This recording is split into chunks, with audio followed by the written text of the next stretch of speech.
Di dasar samudra yang sunyi, tersembunyi keajaiban alami yang murni. Di antara batu dan pasir yang gelap, tersenyumlah Yeti Crab dengan rahasia yang tak terungkap. Sosoknya yang aneh, bulu-bulu halus berkilau, menari-nari dalam goyangan ombak yang pelan, seperti bintang-bintang laut yang terseduh. Keindahan Yeti Crab tak terhingga dalam kesunyian. Dalam samudra yang dalam, dia merayap perlahan. Rahasia alam terbuka dalam langkah hati yang teduh. Tentakelnya menjalar, indah dalam gerakan. Yeti Crab, pesona yang tersembunyi tanpa celah. Bukan hanya keanehan yang mengagumkan, namun kecantikan yang melampaui batas tata. Warna-warni kehidupan yang tercipta di dasar laut. Yeti Crab, sang penari dalam tarian kehidupan yang dalam. Dalam sinar lampu samudra yang remang, dia bersinar bagai permata yang tersembunyi. Keindahannya merayu, seperti dongeng yang tak terlupakan. Yeti Crab, misteri yang terungkap dalam goyangan. Sungguh, dia bukan hanya makhluk laut biasa. Yeti Crab, pesona samudra yang tiada taranya.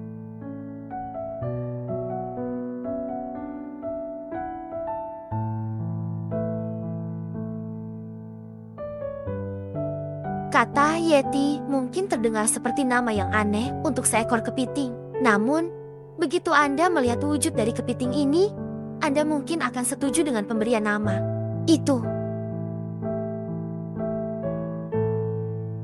Dinamai demikian karena lengan dan kaki kepiting ini ditutupi rambut. Faktanya, nama ilmiah kepiting Yeti adalah Kiwa hirsuta.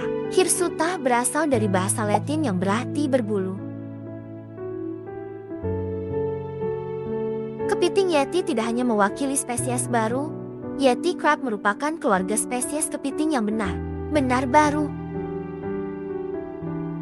Ini adalah keluarga kepiting laut dalam pertama yang ditemukan dalam kurun waktu lebih dari 100 tahun. Para ilmuwan menamai keluarga spesies baru ini dengan nama Kiwa hirsuta. Nama tersebut diambil dari nama dewi kerang Polinesia yang bernama Kiwa. Kepiting Yeti pertama kali ditemukan pada tahun 2005 di dasar Samudra Pasifik, dekat Pulau Paskah. Sejak saat itu, para ilmuwan telah menemukan banyak kepiting Yeti yang hidup di sekitar 7.200 meter di bawah permukaan laut.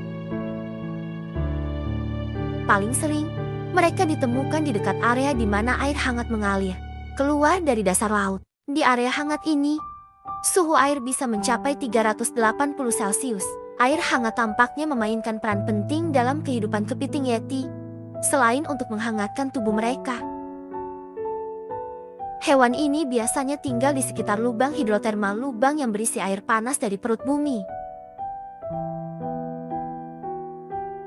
Lubang itu mengandung banyak racun, tetapi Yeti Crab tidak takut dengan racun itu, karena bulu di tangan dan kakinya berisi bakteri yang bisa membersihkan racun tersebut.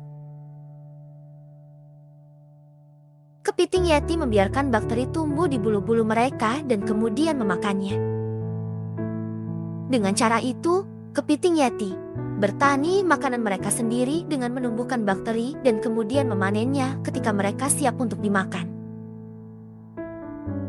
Bakteri bukanlah satu-satunya makanan kepiting Yeti. Para ilmuwan juga pernah melihat hewan-hewan ini memakan kerang dari dasar laut. Kepiting Yeti adalah sebuah istilah untuk menyebut spesies dari genus Kiwa yang mana merupakan dekapoda yang hidup di ventilasi hidrotermal laut dalam. Diketahui terdapat 4 spesies yang telah teridentifikasi dalam genus ini, seperti Kiwa hirsuta, Kiwa puravida, Kiwa tilleri, dan Kiwa aronae. Sementara itu, terdapat 2 spesies lain yang mirip tetapi masih belum diketahui spesiesnya yang ditemukan di Southwest Indian Rig dan Galapagos.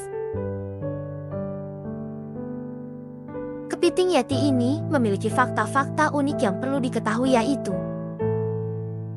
pertama, karena hewan ini memiliki habitat yang gelap gulita, kepiting ini menjadi tidak memiliki pigmen warna pada tubuhnya, sehingga mereka hanya memiliki warna yang polos di sekujur tubuhnya. Kedua, kepiting Yeti juga diketahui memiliki penglihatan yang hampir buta. Kondisi ini juga menyesuaikan dengan habitatnya yang gelap. Ketiga, supaya mereka tetap merasa hangat. Hewan ini biasanya akan berkerumun hingga sampai membentuk sebuah gundukan. Kerumunannya dapat mencapai 600 hingga 700 kepiting yang saling tumpang tindih. Pada awal Maret tahun 2006, sebuah artikel tentang kepiting Yeti diterbitkan di surat kabar lokal yang menyebabkan reaksi media langsung di seluruh dunia.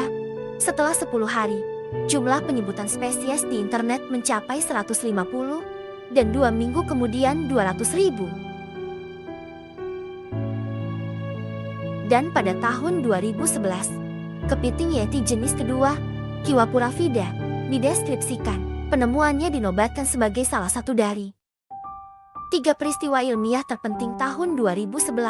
Menurut jajak pendapat pembaca di jurnal Nature, sebuah spesies baru telah ditemukan di dasar laut pada kedalaman 1000 meter lepas pantai Costa Rica. Spesies baru ini berbeda dari yang sebelumnya diketahui baik dalam hal morfologi maupun data genetik molekuler.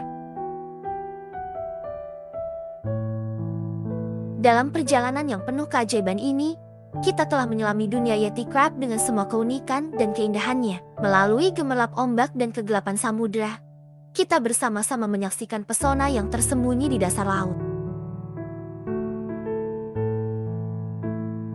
Yeti Crab, makhluk luar biasa dengan bulu-bulu halus yang berkilau, mengajak kita untuk merenungi keagungan alam. Seakan-akan berbicara dalam bahasa diam, dia menari-nari di dasar laut, mengajarkan kita bahwa keindahan seringkali ditemukan dalam ketenangan dan kesederhanaan. Sejenak, mari kita biarkan keindahan Yeti Crab meresapi hati kita, tidak hanya sebagai makhluk laut yang aneh, tetapi sebagai karya seni alam yang tiada tanding. Setiap geraknya adalah bagian dari tarian alam yang indah, dan setiap warna di tubuhnya adalah lukisan yang diciptakan oleh Yang Maha Kuasa.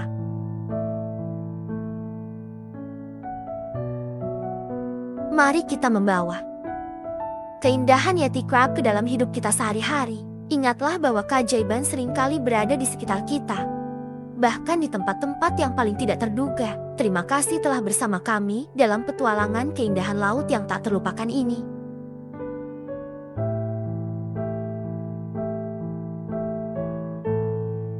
Jangan lupa untuk like, subscribe, share dan nyalakan loncengnya untuk berbagi ilmu pengetahuan kepada semua orang dan turut merasakan keajaiban alam bawah laut lainnya bersama dan ikut pertualangan seru kami berikutnya. Salam jajakan alam.